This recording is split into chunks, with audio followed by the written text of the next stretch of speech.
राजस्थान विधानसभा के बाहर विधायक गण प्रेस वार्ता को संबोधित कर रहे हैं, सुनाएंगे। बढ़ा दिए 52,000 से ज्यादा 61,000 कर दिए, तो उनके लिए बीएलए और बनाने की प्रोसेस हमने चालू कर दिया है। वो विद इन 7 डेज 7 दिन के अंदर अंदर हम 61,000 चुनाव आयोग में हमारे बीएलए रजिस्टर्ड करा देंगे। मैं समझता हूं कि ये बहुत बड़ा एक टास्क है जो किसी स्टेट ने पूरा नहीं किया होगा, न बीजेपी ने किया न और किसी ने किया, हमने ये पूरा किया है। तो इसके लिए भी हमें शाबाशी मिली है। और जो एसआईआर में इन लोगों ने बेईमानी और षड्यंत्र करने के लिए जो फार्म नंबर 7 जो काटने के लिए लोगों के 10-10 हजार, 15-15 हजार, 20-20 हजार के ब्लॉक के अंदर जो फार्म दिए गए थे, उनको हमारे बीएलए ने, हमारे नेताओं ने, हम जिला कांग्रेस कमेटी के अध्यक्षों ने, ब्लॉक कांग्रेस कमेटी के अध्यक्षों ने, संगठन के लोगों ने जाकर के वहां पर जिला कलेक्टरों और तमाम एसडीओज के धरना दिया और उससे वो ब्लॉक के अंदर जो फार्म दिए वो ये ऑनलाइन नहीं कर पाए। तो मैं समझता हूं कि अभी भी हमारे बीएलए के लिए बहुत काम करने के लिए जरूरी ये है कि जो चुनाव आयोग, राज्य निर्वाचन आयोग जो पंचायत राज के चुनाव करा रहा है, वो वोटर लिस्ट से 2025 की वोटर लिस्ट से करा रहा है। 7 तारीख तक दावे और आपत्तियां नाम जोड़ने, घटने और संशोधन होने की उसमें तारीख है। तो आज हम एक सर्कुलर और जारी कर रहे हैं हमारे तमाम बीएलए और हमारे तमाम ब्लॉक अध्यक्ष और जिला अध्यक्षों को कि 7 तारीख तक जिसके भी नाम जुड़ाने घटाने हैं उसके ऊपर बीजेपी कोई बेईमानी नहीं करे, उसके ऊपर भी निगरानी रखें और अपने जो मतदाता हैं, कांग्रेस आइडियोलॉजी के लोग हैं, उनका किसी का नाम जो है वो जुड़ने से नहीं रह जाए। इस तरीके से हम लोग इस दिशा में भी काम कर रहे हैं।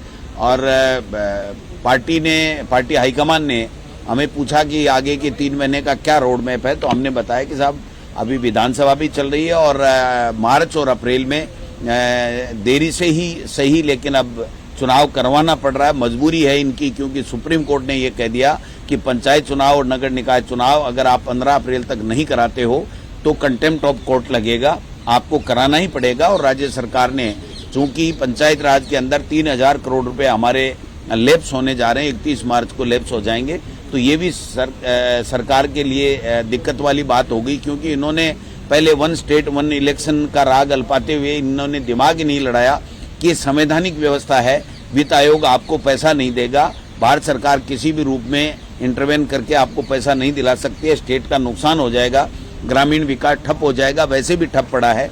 तो मैं समझता हूं कि इनको चुनाव कराने पड़ेंगे। तो ये मार्च और अप्रैल में हम चुनाव कराएंगे और नए लोगों को, विशेषकर जो हमने कमिटमेंट किया है पार्टी हाईकमान के साथ में, वो ये किया है कि जो पंचायत राज और नगर निकाय के चुनाव में है उसमें ज्यादा से ज्यादा नए युवा लोगों को मौका दिया जाए और कम से कम लोगों को, कोई विशेष जो एक्टिव है पॉलिटिक्स में वही परिवार का आदमी चुनाव लड़े, बाकी परिवार का आदमी चुनाव कम से कम लड़े, कार्यकर्ताओं को मौका मिले। ये बात वहां पर पे हमने कह करके और हमारा निवेदन हमने हाईकमान को किया है।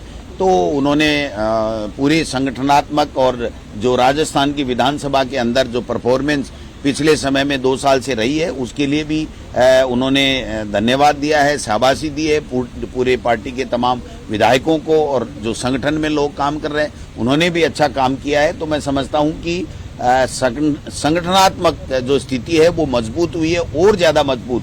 हम अब नए वार्ड बने नगर निकाय के, तो वार्ड की कार्यकारिणी, वार्ड अध्यक्षों का भी जो है वो हम जल्दी बनाने का काम करेंगे। और ग्राम पंचायत, पहली बार राजस्थान के अंदर कांग्रेस पार्टी में ग्राम पंचायत अध्यक्ष और उनकी वर्किंग कमेटी भी अब नई पंचायतें बनी है, उसके मुताबिक हम बनाने का काम करेंगे, जिससे संगठन और ज्यादा मजबूती के साथ में काम करे।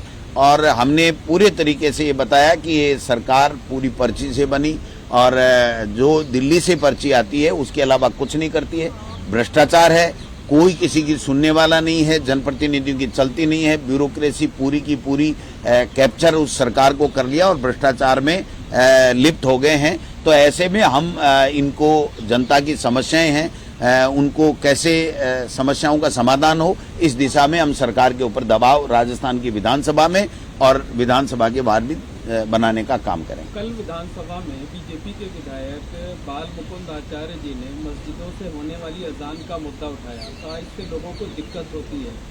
क्या सोचती है कांग्रेस पार्टी? मैं समझता हूं बीजेपी को पुनर्विचार करना चाहिए कि ऐसे लोग भी अगर विधायक बन गए जो सुबह से शाम केवल धार्मिक उन्माद फैला करके अपनी राजनीतिक रोटियां सेकते हैं, ऐसे विधायक के ऊपर तो आगे से चुनाव नहीं लड़ने के लिए प्रतिबंध होना चाहिए सरकारों की तरफ से।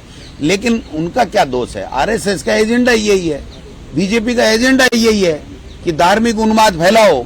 आप देखो जो एसआईआर में नाम काटने के आवेदन दिए, किस वर्ग के दिए? 90% उसी वर्ग के दिए।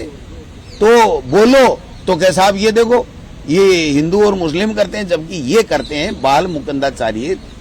ये भगवा जो पहनते हैं उनकी तो लाज उनको रखनी चाहिए, उनकी तो थोड़ी बहुत शर्म करनी चाहिए कि आप किस तरीके की बातें कर रहे हो। ये सेकुलर देश है, हमारा संविधान धर्मनिरपेक्ष राष्ट्र की हमें अनुमति देता है। धर्मनिरपेक्ष राष्ट्र में हर समुदाय को, हर वर्ग को, हर को अपनी अपनी आजादी है। और ये इस तरीके की कभी ठेले चेक करता है, कभी लाउड स्पीकर चेक करता है। एक एमएलए का यही काम रह गया क्या? एक सर राज्य सरकार जो है वो शराब की जो दुकानें हैं उनके बंद होने का समय बढ़ाना चाहती है। आपकी पार्टी सवाल उठा रही है, कह रही है